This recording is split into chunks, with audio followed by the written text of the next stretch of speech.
إن الحمد لله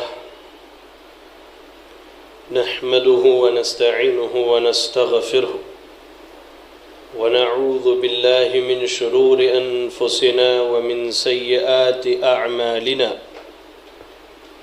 من يهده الله فلا مضل له ومن يضلله فلا هادي له ونشهد أن لا إله إلا الله وحده لا شريك له ونشهد أن محمدًا عبده ورسوله يا أيها الذين آمنوا اتقوا الله حق تقاته ولا تموتن إلا وأنتم مسلمون يا أيها الناس اتقوا ربكم الذي خلقكم من نفس واحدة وخلق منها زوجها وبث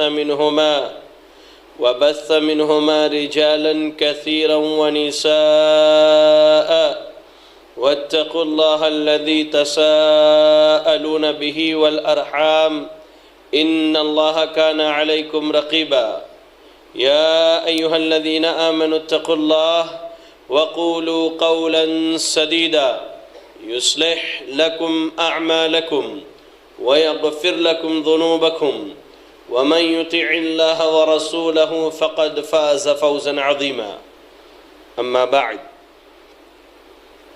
فإن أصدق الحديث كتاب الله وأحسن الهدي هدي محمد صلى الله عليه وسلم وشر الأمور محدثاتها وكل محدثة بدعة وكل بدعة ضلالة وكل ضلالة في النار فأعوذ بالله السميع العليم من الشيطان الرجيم بسم الله الرحمن الرحيم قال فبعزتك لأغوينهم أجمعين ربي اشرح لي صدري ويسر لي أمري واحلل عقدة من لساني يفقه قولي سبحانك لا علم لنا إلا ما علمتنا إنك أنت العليم الحكيم اللهم لا حول ولا قوة إلا بك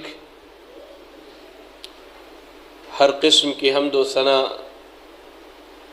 ہر طرح کی بڑائی بزرگی، تمام قسم کی تعریفیں اس اللہ وحدہ لا شریک کے لیے ہیں جو اللہ تعالی اکیلا تنہا ہم سب کا خالق و مالک ہے۔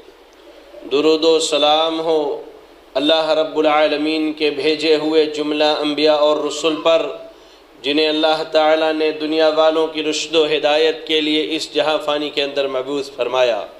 بے پناہ انگنت لا تعداد درود و سلام ہو ہم سب کے امام اعظم، امام کائنات، امام الانبیاء جناب محمد الرسول اللہ صلی اللہ علیہ وسلم پر۔ اللہم صلی علی محمد وعلی آل محمد كما صليت على إبراهيم وعلى آل إبراهيم إنك حميد مجيد اللهم بارك على محمد وعلى آل محمد كما باركت على إبراهيم وعلى آل إبراهيم إنك حميد مجيد۔ محترم و مکرم بزرگ حضرات، نوجوان ساتھیوں اور پردہ نشین خواتین اسلام،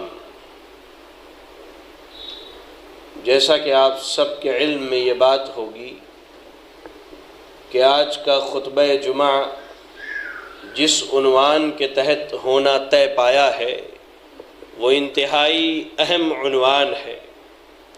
عنوان یہ ہے کہ شیطان کے ہتھ کنڈوں کو پہچانیں۔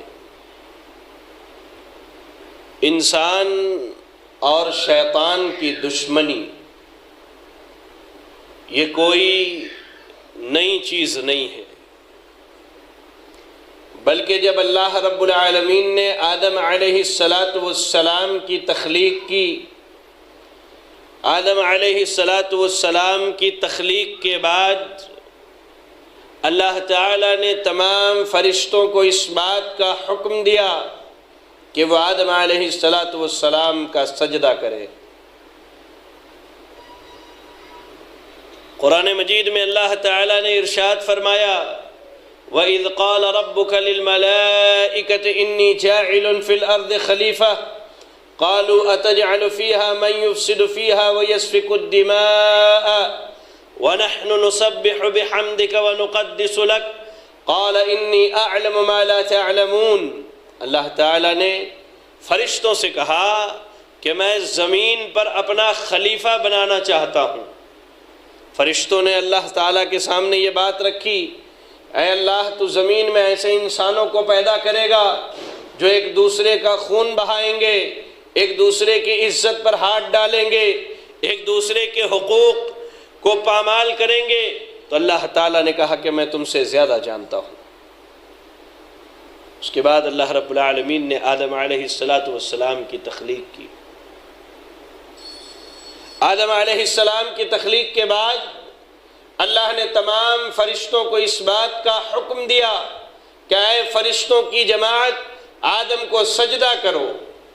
قرآن مجید میں اللہ نے پہلے پارے کی ابتدائی آیتوں میں ارشاد فرمایا، وَإِذْ قُلْنَا لِلْمَلَائِكَةِ اسْجُدُوا لِآدَمَ فَسَجَدُوا إِلَّا إِبْلِيسَ أَبَى وَاسْتَكْبَرَ وَكَانَ مِنَ الْكَافِرِينَ۔ اللہ کے حکم کی تابعداری کرتے ہوئے تمام فرشتوں نے آدم علیہ السلام کا سجدہ کیا۔ تمام فرشتوں نے اللہ کے حکم پر آدم علیہ السلام کا سجدہ کیا۔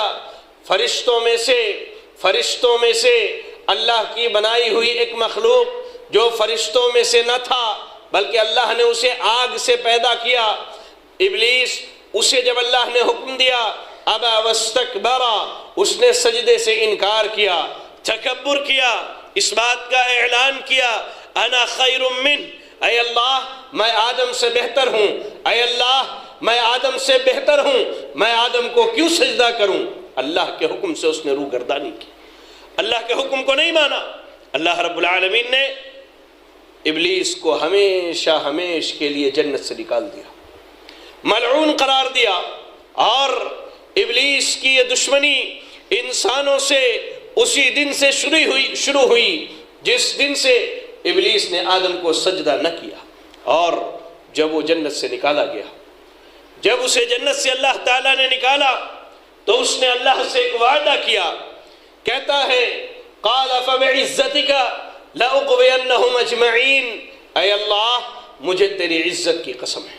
اللہ اکبر، ابلیس اللہ کی عزت کی قسم کھاتا ہے، کہتا ہے اے اللہ مجھے تیری عزت کی قسم ہے، میں تیرے تمام بندوں کو گمراہ کر دوں گا، انہیں صراط مستقیم پر عمل کرنے نہ دوں گا، صراط مستقیم سے انہیں دور رکھوں گا۔ ایسے ہی اللہ رب العالمین نے سورہ اعراف کی آیت نمبر 16 اور 17 میں ابلیس کی باتوں کو نقل کرتے ہوئے اللہ نے فرمایا، یہ کہتا ہے لَأَقْعُدَنَّ لَهُمْ صِرَاطَكَ الْمُسْتَقِيمِ، اے اللہ جب تیرے بندے سیدھی راہ پر چلنے کی کوشش کریں گے، جب تیرے بندے صراط مستقیم پر چلنے کی کوشش کریں گے، میں سیدھی راہ پر آ کر کے بیٹھ جاؤں گا، گھات لگا کر کے بیٹھوں گا کہ کیسے ان کو گمراہ کروں، کیسے انہیں سیدھے راستے سے دور رکھوں، کیسے انہیں صراط مستقیم پر عمل کرنے سے روک دوں، کیسے انہیں قرآن و سنت پر عمل کرنے سے روک دوں۔ پھر کہتا ہے اے اللہ میں ان کے سامنے سے آؤں گا، اے اللہ میں ان کے سامنے سے آؤں گا، ان کے پیچھے سے آؤں گا، ان کے دائیں اور بائیں سے آؤں گا، اور اللہ وَلَا تَجِدْ أَكْثَرُهُمْ شَاكِرِينَ، اللہ میں ان کے تمام کو گمراہ کروں گا، ان میں بہت کم ہوں گے جو تیرے شکر گزار بندے بنیں گے۔ ابلیس نے اللہ رب العالمین سے وعدہ کیا، اور اس وعدے کو پورا کرنے کے لیے اللہ اکبر، اس وعدے کو پورا کرنے کے لیے ابلیس اپنے تمام ہتھ کنڈوں کو اختیار کرتا ہے، ہر طرح کی کوشش، ہر قسم کی چال، ہر طرح کی سازش ابلیس انسانوں کے ساتھ کرتا ہے، انہیں گمراہ کرنے کی کوشش کرتا ہے۔ اللہ اکبر، اللہ تعالیٰ نے قرآن مجید کے اندر ارشاد فرمایا، ابلیس کہتا ہے ولا اضلنہم ولا امنینہم ولا آمرنہم، کہتا ہے اے اللہ میں تیرے بندوں کو گمراہ کروں گا، ان کی خواہشات میں اضافہ کروں گا، ان کے خواہشات کو بڑھا کر کے ان کے سامنے پیش کروں گا، ولا آمرنہم، اور اللہ میں تیرے ان بندوں کو ہمیشہ برائی کی، شر کی، فحاشی کی، بدکاری کی، بدعت کی، شرک کی حکم کیا کروں گا۔ اللہ اکبر۔ ابلیس نے اللہ رب العالمین سے یہ وعدہ کیا کہ اے اللہ میں تیرے تمام بندوں کو گمراہ کیا کروں گا۔ اور یہی وجہ ہے کہ جب آپ قرآن مجید کی تلاوت کریں، جب آپ قرآن مجید کو پڑھیں، تو اللہ رب العالمین نے جا بجا الگ الگ مقامات پر اپنے تمام بندوں کو مخاطب کر کے کہا ہے کہ اے میرے بندوں، ابلیس سے ہوشیار رہنا، ابلیس سے بچ کے رہنا، یہ شیطان، یہ ملعون، یہ ابلیس تمہارا کھلا ہوا دشمن ہے، اس نے تمہارے ماں اور باپ حضرت آدم، حضرت حوا کو جنت سے نکالا، یہ ہر طریقہ، ہر ہتھ کنڈا، ہر طرح سے کوشش کرتا ہے کہ تمہیں صراط مستقیم سے گمراہ کر دے، تمہیں سیدھی راہ سے روک دے، تمہیں سیدھی راہ پر عمل کرنے سے باز رکھے، تمہیں صراط مستقیم پر چلنے سے روک کر کے رکھے۔ قرآن مجید کی تلاوت کریں، سورہ فاطر کی آیت نمبر 6 میں اللہ تعالیٰ نے فرمایا ان الشیطان لکم عدو فاتخذہ عدوا انما يدعو حزبہ لیکونوا من اصحاب السعیر۔ اللہ تعالیٰ کہتا ہے ان الشیطان لکم عدو، اے میرے بندو بے شک شیطان تمہارا دشمن ہے۔ اللہ تعالیٰ اہل ایمان کو نصیحت کرتا ہے، اہل ایمان کے مردوں کو اللہ نصیحت کرتا ہے، اہل ایمان کی عورتوں کو اللہ تعالیٰ نصیحت کرتا ہے، اور اللہ نصیحت کر کے کہتا ہے ان الشیطان لکم عدو، اے میرے بندو یہ شیطان، یہ ابلیس اور اس کے چیلے اور اس کی پارٹی اور اس کا گروپ تمہارے لیے دشمن ہے، فاتخذہ عدوا، اور تم اس شیطان کو اپنا دشمن سمجھنا۔ آج ہم مسلمانوں کی سب سے بڑی پریشانی یہ ہے کہ ہم نے اپنے اس سب سے بڑے دشمن کو بھلا رکھا ہے۔ ہم یہ نہیں سمجھتے کہ ابلیس ہمارا دشمن ہے، شیطان ہمارا دشمن ہے، جبکہ رب کا قرآن کہتا ہے انما يدعو حزبہ لیکونوا من اصحاب السعیر، یہ ابلیس اور اس کی پارٹی کے لوگ تمہیں دعوت دیتے ہیں، تمہیں بلاتے ہیں کس چیز کی طرف؟ تاکہ تم جہنمیوں میں سے ہو جاؤ۔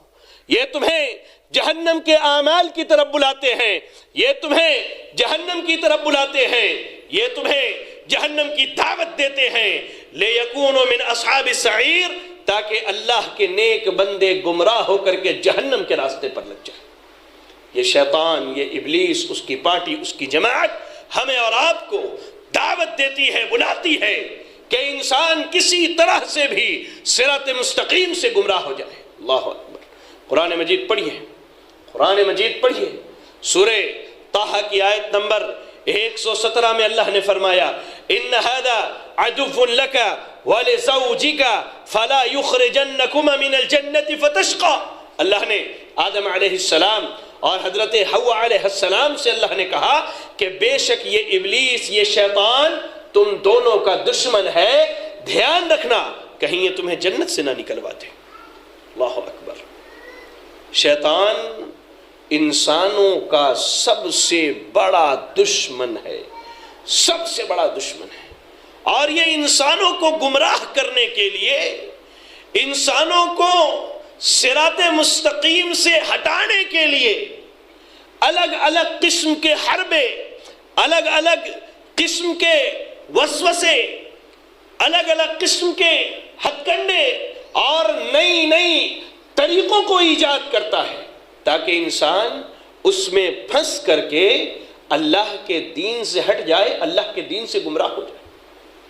آج ضرورت اس بات کی ہے کہ اپنے حقیقی دشمن ابلیس کو پہچانا جائے، جس نے ہمارے اور آپ کے ماں باپ کو جنت سے نکلوایا تھا، جنت سے نکلوایا، اور قسم بھی کھائی کہ اللہ میں تیرے تمام بندوں کو صراط مستقیم سے گمراہ کر دوں گا۔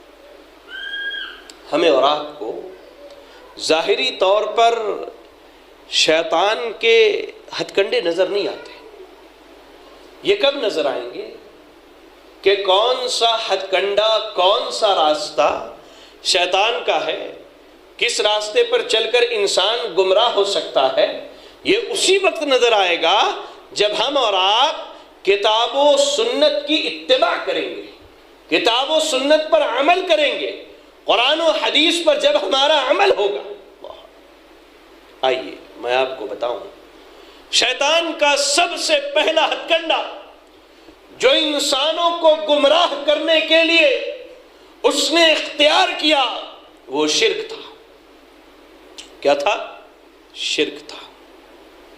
نوح علیہ السلام کا نام تو آپ نے سنا ہی ہوگا، سنا ہے نا نوح علیہ السلام کا؟ نوح علیہ السلام کی قوم میں لوگ توحید پر قائم تھے، ایک اللہ کی عبادت کیا کرتے تھے، ایک اللہ کی عبادت پر ڈٹے ہوئے تھے۔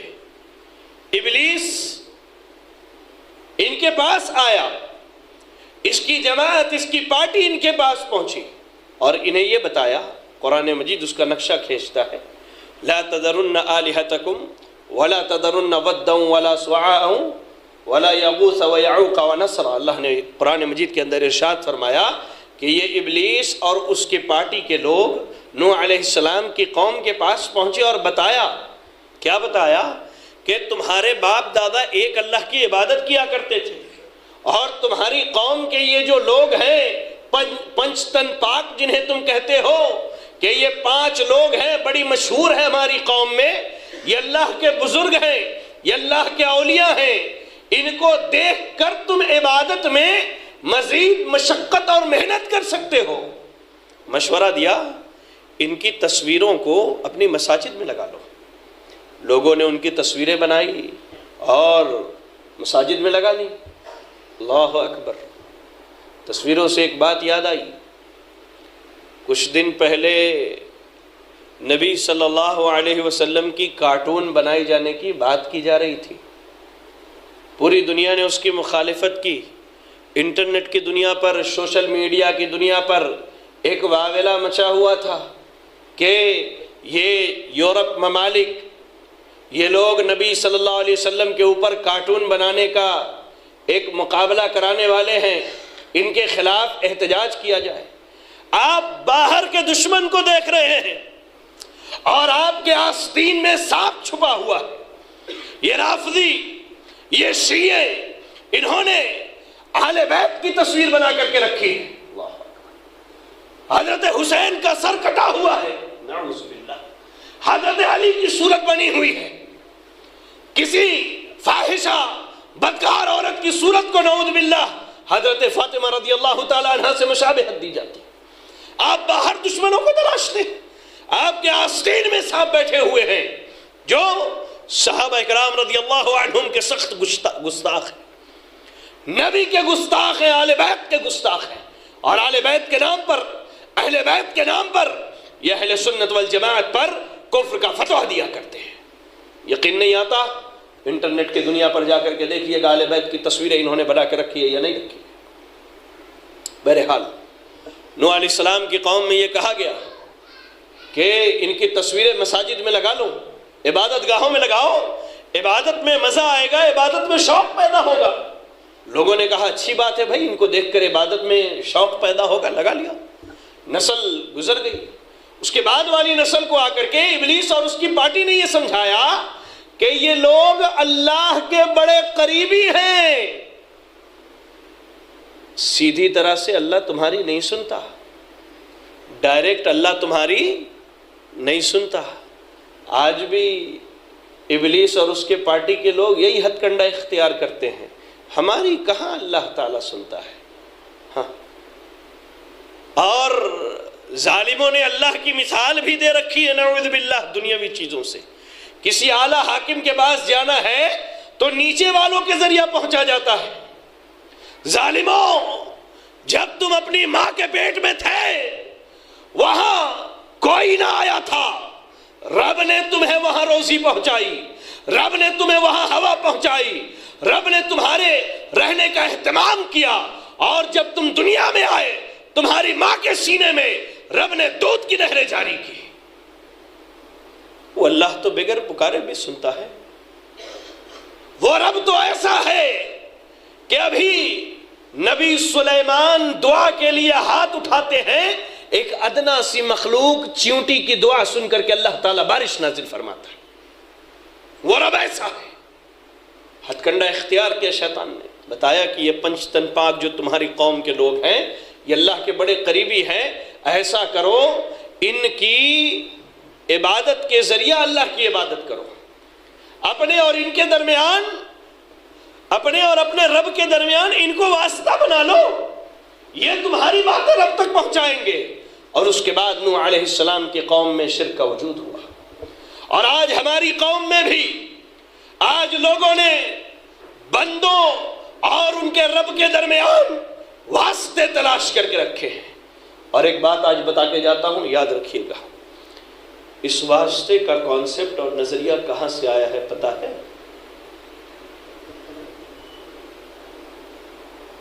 شیعوں کی بڑی بڑی کتابیں ہیں. ملا باقر المجلسی کی کتاب ہے بحار الانوار، اور بھی کئی بڑے بڑے شیعوں کے مولوی ہیں. انہوں نے اپنی کتابوں میں لکھا ہے کہ ہمارے جو 12 امام ہیں یہ مخلوق اور رب کے درمیان واسطہ ہے. اس واسطے کا ثبوت شیعوں کے ہاں سے ملتا ہے. اہل سنت والجماعت میں تو کوئی جانتا ہی نہیں تھا، نہ امام مالک، نہ امام شافعی، نہ امام احمد، نہ امام ابو حنیفہ، نہ سفیان ثوری، نہ یحییٰ بن معین، نہ امام بخاری، نہ امام مسلم، نہ امام ابی داؤد اور دیگر ائمہ رحمہم اللہ. اللہ ان سب پر رحم فرمائے، اللہ ان کی قبروں کو نور سے منور فرمائے. کسی نے واسطے کا ذکر نہ کیا، رافضیوں سے شیعوں سے آیا. اور آج ہماری امت کے لوگ شیطان کے اس ہتھ کنڈے کو پہچانتے نہیں ہیں. وہ یہ سمجھتے ہیں کہ یہی دین ہے. شیطان کا سب سے پہلا ہتھ کنڈا یہ ہوتا ہے کہ بندے سے شرک کرائے. ہاں، بندے سے اگر شرک نہیں کرا پاتا تب بندے کو ایک دوسرے راستے سے ایک دوسرا ہتھ کنڈا اختیار کرتا ہے، بدعت کا. شرک نہیں کرتے، نہیں کرو، کوئی بات نہیں. آؤ میں تم کو دین کے نام پر کچھ ایسی چیزیں بھی بتا دوں جو تمہارے ایمان کو غارت کرنے کے لیے کافی ہے. بدعتیں لے کر کے آتا ہے وہ، دین کے نام پر نئی نئی چیزیں جو قرون اولا صحابہ تابعین تبع تابعین کے دور میں لوگ نہیں جانتے تھے، ان چیزوں کو لے کر کے آتا ہے. امام ابن قیم رحمہ اللہ علیہ کا ایک بہت مشہور قول ہے کہ شیطان کے نزدیک گناہ سے زیادہ پسندیدہ بدعت ہے. گناہ سے زیادہ پسندیدہ بدعت ہے. شیطان بندہ گناہ کرے اتنا پسند نہیں کرتا جتنا شیطان یہ پسند کرتا ہے کہ بندہ بدعت کرے. اس کی بنیادی وجہ یہ ہے کہ ایک مرتبہ اگر دل میں خیال آ گیا کہ میں واقعی گنہگار ہوں تو ہو سکتا ہے بندہ اللہ سے توبہ کر لے، اللہ سے معافی مانگ لے، اللہ سے توبہ کر لے، یہ خیال آ سکتا ہے. لیکن اگر وہ یہ سمجھتا ہے کہ میں جو کام کر رہا ہوں یہی دین ہے، گرچہ وہ بدعت ہو، اس سے وہ توبہ نہیں کرتا. یہی وجہ ہے کہ شیطان کو بدعت بہت پسند ہے، اور بدعت کی ایک پر ایک شکلیں آپ کو دیکھنے کو ملیں گی. ابھی 3-4 دن پہلے گزرا عید میلاد، جس کا نام پہلے بچپن میں سنا کرتے تھے، بھی راستے میں ہم لوگ ذکر کر رہے تھے 12 وفات. آہستہ آہستہ لوگوں نے 12 ربیع الاول جشن عید میلاد، اب تو مولویوں نے یہاں تک پہنچا دیا کہ عید الاعیاد ہے، تمام عیدوں کی عید ہے. اور بعض مولویوں کو تو یہاں تک کہتے ہوئے سنا گیا کہ نعوذ باللہ یہ دن شب قدر سے بھی افضل ہے۔ اللہ اکبر۔ شیطان کو یہ بدعت پسند ہے، اور یہ ایک ایسی بدعت ہے جس زمانے کے بارے میں میرے نبی نے کہا تھا خیر القرون قرنی ثم الذین یلونہم ثم الذین یلونہم، سب سے بہترین زمانہ نبی صلی اللہ علیہ وسلم کا زمانہ ہے، اس کے بعد صحابہ اکرام کا زمانہ ہے، اس کے بعد تابعین کا زمانہ ہے۔ آپ کو پتا ہے ان زمانوں کی بہتر ہونے کی وجہ کیا تھی؟ پہلے زمانے میں خود نبی موجود ہیں، اللہ کی وحی آ رہی ہے، آپ کے زبان سے، آپ کے فرامین سے لوگ دین پر عمل کر رہے ہیں۔ دوسرے دور میں، صحابہ کے دور میں، قرآن و حدیث کے علاوہ تیسری کسی چیز کا وجود نہیں تھا، اور اس کے بعد تیسرے دور میں، تابعین کے دور میں، قرآن حدیث اور جیسے صحابہ نے سمجھا تھا ویسے دین لایا گیا، ویسے انہوں نے دین پر عمل کیا۔ اور یہ جو بدعت منائی جاتی ہے عید میلاد کی، یا اس کے علاوہ کوئی بھی بدعت ہے، زیادہ کچھ نہیں، ہم بس ایک ہی مطالبہ کرتے ہیں، ایک ہی مطالبہ کرتے ہیں کہ آپ ان پر اللہ کی کتاب قرآن مجید سے کوئی دلیل تو پیش کر دو، اللہ کے نبی صلی اللہ علیہ وسلم کی احادیث مبارکہ، آپ کی سنت مطہرہ سے کوئی دلیل تو پیش کر دو۔ چلو ٹھیک ہے، قرآن و حدیث میں مسئلہ نہ ملا، صحابہ کی زندگی، تابعین کی زندگی سے تو کوئی مسئلہ پیش کر دو۔ اور یاد رکھنا اس بات کو میرے بھائیوں، شیطان کے ہتھ کنڈے سے بچنا ہے تو ایک اصول یاد رکھنا کہ ہمارا منہج، ہمارا مسلک قرآن و حدیث ہے، ویسے جیسے صحابہ نے سمجھا ہے۔ آج کا کوئی مولوی آئے آ کر کے قرآن مجید کی آیت پڑھ کر کے کہے کہ اس سے مراد عید میلاد ہے تو ہم نہیں مانتے۔ اس کی بنیادی وجہ یہ ہے کہ صحابہ نے اس آیت سے عید میلاد نہیں سمجھا ہے۔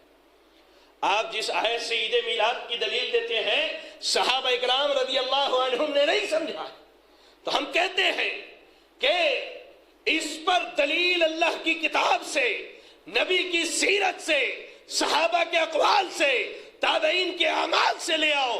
کائنات کے رب کی قسم ہے، یہ پوری مسجد آپ کے ساتھ جلوس کے صفوں میں سب سے پہلے کھڑی ہوگی انشاءاللہ، لیکن قیامت کی صبح تک کوئی مولوی دلیل لے کے نہیں آ سکتا۔ شیطان کو بدعت بہت پسند ہے، کیونکہ اللہ تعالی گناہ کرنے والے کو توبہ کی توفیق دیتا ہے، بدعتی کو توبہ کی توفیق نہیں ہوتی۔ وہ کیا کہتے ہیں؟ دلیل دیتے ہیں بھائی، اللہ کے نبی صلی اللہ علیہ وسلم نے فرمایا من سن فی الاسلام سنتا حسنتا، جس نے دین اسلام میں کوئی نیا طریقہ ایجاد کیا اس کا اجر ایجاد کرنے والے کو ہمیشہ ہمیشہ ملے گا۔ ارے میرے بھائی، اس حدیث کا مطلب وہی ہے جو آپ سمجھ رہے ہیں، یا محدثین زیادہ سمجھتے تھے جنہوں نے ان حدیثوں کو جمع کیا ہے؟ ان حدیثوں کو جن محدثین نے جمع کیا وہ زیادہ سمجھتے تھے یا ہم سمجھتے ہیں؟ محدثین زیادہ سمجھتے تھے میرے بھائی، جنہوں نے حدیثوں کو جمع کیا ہے انہوں نے تو ان حدیثوں پر ایسا کوئی باب قائم نہیں کیا۔ آپ صحیح بخاری سے لے کر حدیث کی ساری کتابیں اٹھا کر کے دیکھ لیں، عید الفطر کا باب ملے گا، عید الاضحیٰ کا باب ملے گا، لیکن عید میلاد کا باب کائنات کا کوئی مولوی حدیث کے ذخیرے سے ایک دلیل نہیں لا سکتا انشاءاللہ۔ شیطان کا ہتھ کنڈا یہ ہے کہ شیطان جب شرک نہیں کروا پاتا تو شیطان بدعتیں لے کر کے آتا ہے کہ کم از کم ویسے نہیں تو ایسے اس کے اعمال برباد ہو جائے۔ اور شیطان کیا کرتا ہے؟ آئیے میں آپ کو بتاؤں۔ قرآن مجید پڑھیے، سورہ بقرہ کی آیت نمبر 168 میں اللہ تعالیٰ نے فرمایا یا ایھا الناس کلوا مما فی الارض حلالا طیبا ولا تتبعوا خطوات الشیطان انہ لکم عدو مبین۔ اللہ نے کہا اے لوگوں، ہم نے جو زمین میں حلال اور پاکیزہ روزی رکھی ہے اسے کھاؤ، ولا تتبعوا خطوات الشیطان، شیطان کے راستے پر نہ چلنا، شیطان کے ہتھ کنڈے کو پہچان کر کے رکھنا، انہ لکم عدو مبین۔ اللہ اکبر۔ ایسے ہی اللہ تعالیٰ سورہ انعام کی آیت نمبر 142 کے اندر ارشاد فرماتا ہے